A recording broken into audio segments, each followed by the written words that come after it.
poésie destinée à n'être que lue et enfermée dans sa typographie n'est pas finie, disait Léo Ferré. Elle ne prend son sexe qu'avec la corde vocale, tout comme le violon prend le sien avec l'archet qui le touche. J'adhère totalement à cette phrase, d'où ma volonté de vous interpréter mon dernier texte, Système bien anxiogène, problème moins d'oxygène. Quand l'on me demande d'où me vient ce besoin, que l'on ne me réprimande, me vient de loin. Les hélices de mes inspirations me hissent à plus d'oxygénation. Sans l'écueil de l'orgueil, j'accueille nouveau seuil. Sans nul insigne, je m'accroche aux branches de l'abondance, la sagesse, me voulant digne, me décroche de ces franches ignorances qui me blessent. Question de fréquence. Écrire sans maudire, tel est mon choix. Notion d'importance, le dire sans médire, belle ma voix. Détracteurs m'accuseront d'un bien vain idéalisme, qu'importe. Scrutateur, profond, mon regard dépeint réalisme, remporte. J'ai l'amour de la vie, l'amour des gens, amour qui ne vit pas de faux semblants.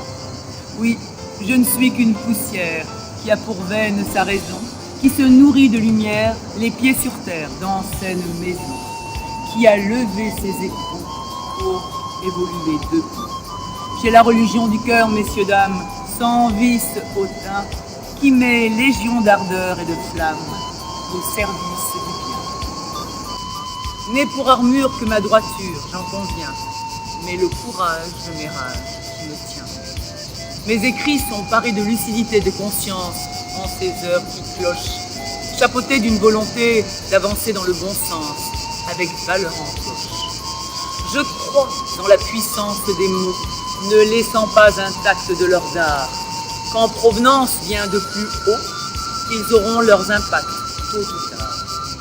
Mes avis sont souvent amers devant scènes de consternation, donc ne vis pas de chimères, de ces vaines imaginations. Ne me prends pas pour Don Quichotte, mais n'étant pas une marmotte et libre d'esprit, à ma façon, me livre ainsi, tant réflexion. Il est légitime de gagner sa vie, non en victime à n'importe quel prix. Système bien anxiogène, problème moins d'oxygène, esclavagisme moderne aux mécanismes si ternes. Oh que de gens mis en échec qui se discutent cœur à sec, trop d'exploitation, trop de différences, faux nos horizons, l'eau de nos malchances, que de naufragés enchaînent dans cette marée humaine. Fait acquiescer, on ne la reconnaît plus du tout, l'humanité est bafouée en chacun de nous. Eux qui ont de quoi s'asseoir mènent à nous échoir, ceux qui nous font croire prennent notre pouvoir. Tel un volcan de feu en éruption, il en pleut des champs de dépression. Quand mental bancal, l'esprit est rétréci, grand est ce mal qui nous pourrit la vie. Combien sont sur fil de rasoir, combien n'ont plus moyen de voir, combien asphyxiés l'on se consume fort, bon train, embrumé, l'on présume à tort. Sans mentir, on encrasse nos sphères, faut dire, l'on ne brasse que de l'air. Nos galères nous enterrent dans nos turbulences, notre terre, elle, s'enferme dans nos démences. En masse, on passe l'essentiel de notre temps au non-essentiel souvent. Dans notre société uniforme, bien tyrannique dans son histoire, la majorité y est conforme avec éthique aléatoire tant que l'on correspond aux normes, que l'on s'y fond, même difforme. Dans la foire au loup, au rendement, le pouvoir des sous crée de pauvres gens. Par manque de courage, de temps, on planque bien orage, perdant. Et l'on tartine nos journées par nos lamentations bien régulières qui dégoulinent de l'effet de nos frustrations si familières. Combien glauques sont nos croyances qui sans frein faussent nos espérances.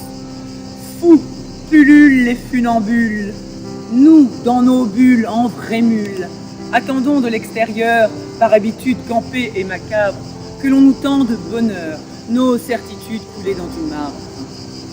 Dans le jeu de nos pressions, au milieu de nos tensions, combien il s'en tient des propos futiles, sans fin, aux sots infertiles, malsains, ou mensonges, dénis qui rongent nos vies. Alternativement et respectivement, on projette nos angoisses, tous nos fiels sur l'autre, qui sécrète poisse dans laquelle on s'y vautre. Dans le nœud de nos illusions, on s'émeut à profusion. On s'enlise dans nos émotions qui cristallisent nos attentions. Que l'on sonde nos baromètres dans tout ce micmac, quand l'on gronde en maître et que l'on sort tout en vrac, tout le monde n'est pas à mettre dans le même sac. Mais comment désirer plus de partage, de communion, de vraie fraternité dans cette entremêlée de carnage, de ces conceptions ancrées, erronées. Tant de si belles volontés sont opprimées, tant elles sont celles de la minorité. Nous, rongeant nos sangs, mous et inconscients, bien mis en veille, à quand le réveil? Dans le paysage de tous nos mirages, en soumission à ces courses des liens matériels, nous en oublions la source des biens essentiels. Alors, quand redonnerons-nous vrai sens aux valeurs pour faire renverser la vapeur? Avec vraies joies intérieures, surtout foi en un meilleur, plus d'amour gratuit, cet amour sans prix. À quand l'expérimentation des sciences du cœur pour voir plus de dignité et d'honneur? Si nos volontés les plus élevées étaient rassemblées pour nos intérêts, nous serions alors dans l'être, sans œillère, non d'en avoir. Respecterions l'or de l'être, sa lumière, tout son savoir.